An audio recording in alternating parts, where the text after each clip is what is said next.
let's look at the issue of parenting teenagers. So I'm gonna read out some of what came through. Okay. So one was, I'm having difficulties with my daughter. She just turned 18. As a child, I'll paraphrase some of it, right? But when she was a younger child, I sent her to a madrasa. She was reading Quran beautifully, fasting, learning how to pray, etc., etc. She was on the right way. But then from the age of 16, all of a sudden, she didn't want to do anything Islamic. This is what the question says. I need help, advice, etc., etc. This is my only child. I'm tired, of asking myself where I went wrong or what happened. By the way, I get this kind of question very regularly. Yeah, even outside of this is very, very regular. And there were a few obviously submitted this time as well. Okay. Then in relation to that, somebody else had a child who's saying that unfortunately they've gone completely off. They've tried everything, talking to local imams and family members. Child isn't listening. They're not doing anything with their life. They're smoking. They're hanging out late, possibly involved in drugs, possible relationships with girls, et cetera, et cetera. Yeah. So there's that kind of challenge as well. And then there was another question in terms of like constant back and forth between parent and child in terms of just doing, especially with Salah, have you done wudu, and just that whole back and forth, constant back and forth, basically, like on the basis of challenging, the parent challenging from a place of goodwill, the child, as to whether they've done their prayers, and just generally, again, about their religiosity, etc. Now, these questions are very, very common.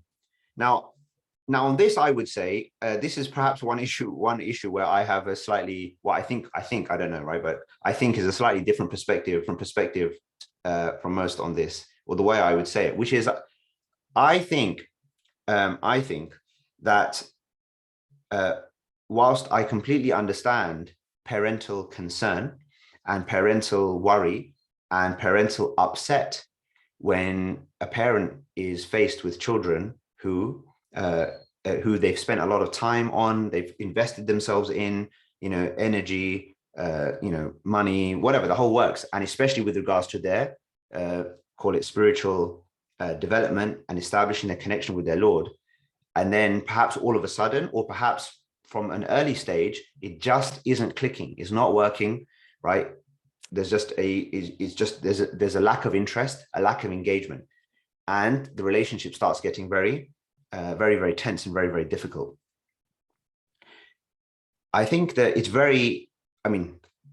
it's necessary, although it's hard, for any parent to realize that in the end, this child of yours, and I have 4 kids, yeah, and they're not teenagers yet, but they will be at some stage, and God only knows what kind of challenges that will bring. Okay.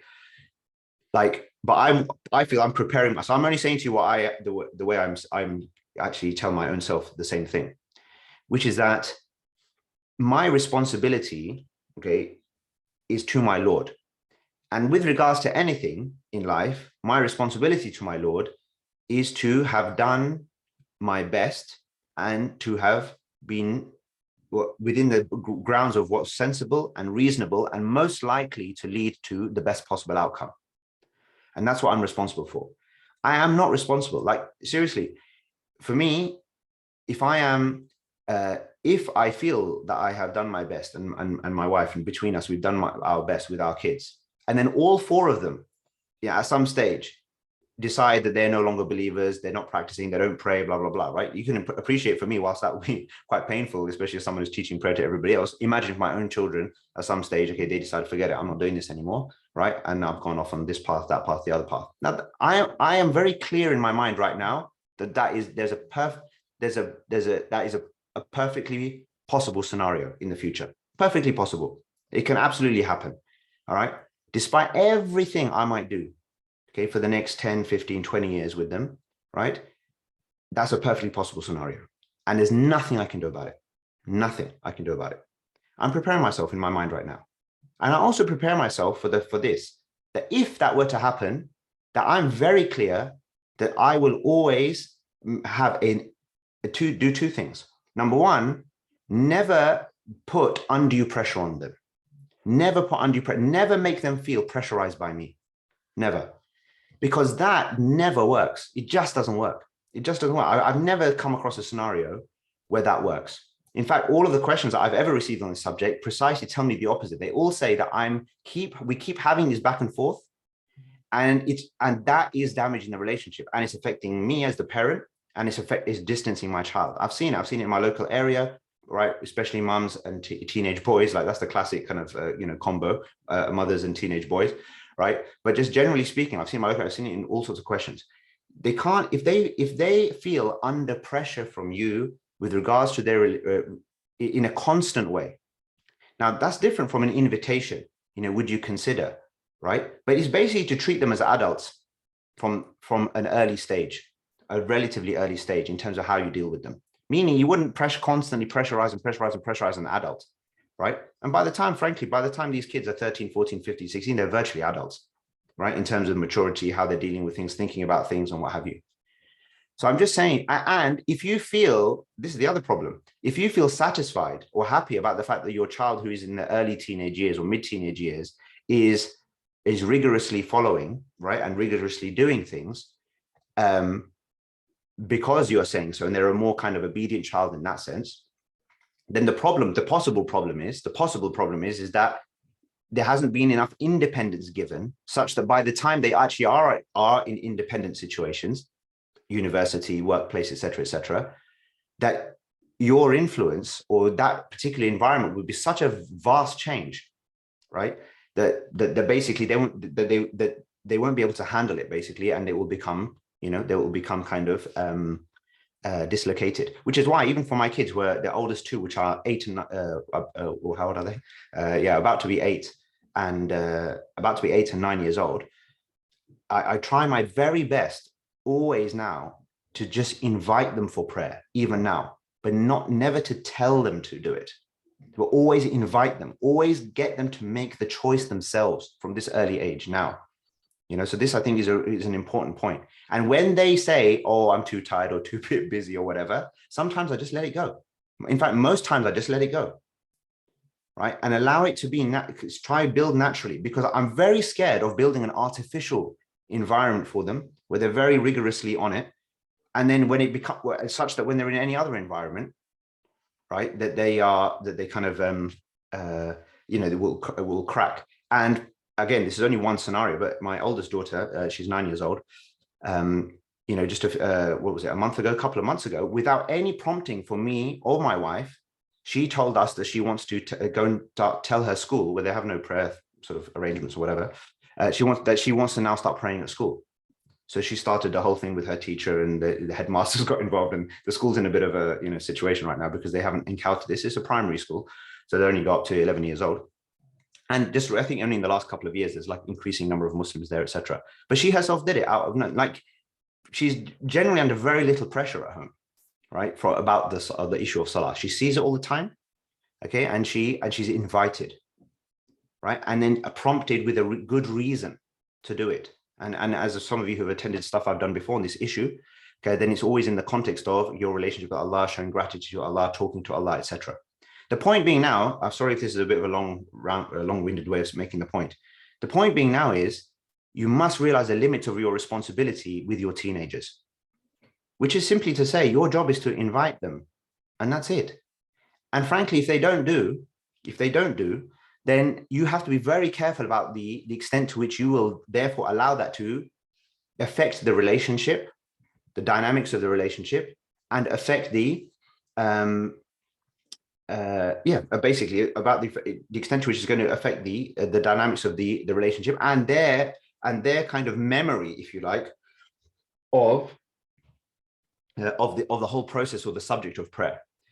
So I think this is, or prayer as an example, any other kind of, but that's obviously the core typically, right, where the contention comes, and then any other kind of practice, etc., etc.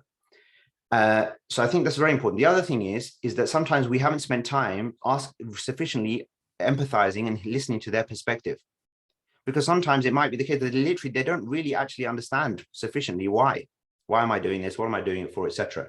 Or maybe there's something else going on in their life which we haven't really understood or asked about, and don't underestimate, of course, the amount that is going on in their head and in their experience which you don't know about as parents. It could be huge amounts of stuff going on at school, left, right, and center, especially, where you have absolutely no idea. I mean, even close friends of mine recently, who are, practicing God conscious or raise their children in God conscious ways, told me about shocking scenarios in their lives with their children, just like literally overnight scenarios where situations manifestly changed. They've learned something about their own kids, or the kids have kind of even tried, attempted suicide or what have you, seemingly out of nowhere. So it's very important to take a very gentle approach, an empathetic approach, an inviting approach. And also, final point on this, don't make the only thing that you talk to your children about like this stuff, basically. I think that's especially the case. I've experienced this a lot recently. Kids who are, teenagers, slightly older teenagers, etc. It's like the only discussion point between parents and children is like, are they doing their work? Are they doing their salah? Like, that's it. That's basically it. Now you can appreciate why, from a child's perspective at that age, like that's not the most fascinating relationship that they want to be part of. Like the relationship has got to be wider. It's got to be wider. It's got to be proactive in terms of, frankly, yes, giving them a good time. Showing them that the lighter things of life are things that you also appreciate and you enjoy as well alongside them. I just think where there's a constant kind of referencing to everything to do with Salah, Allah, religion, Quran, constant, and that's the only basis in which they know you. Like, I think that's a problem. That is a problem. Especially again when they're exposed to all these wider kind of things, because all of a sudden you don't seem sort of balanced or sufficiently balanced or normal, basically.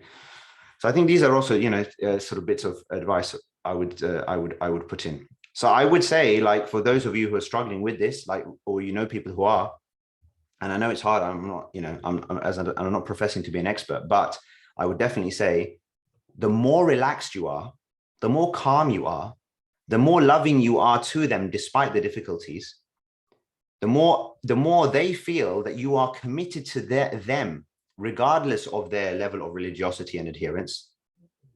In the long run, you cannot go wrong that way. I don't think anyone regrets that, especially when they know they've put in the effort, they've said, they've invited, they've done all of those things. But where someone has been harsh and you've had arguments and you've had difficulties and you've constant kind of telling and all of that going on, in the long run, is quite likely that may well be a source of regret, because things were constantly ended up in fighting and being sour and everything, which was just negative. And clearly that was unlikely to be the fertile ground from which all of a sudden, a great deal of religiosity and spirituality is about to just flourish, out of nowhere.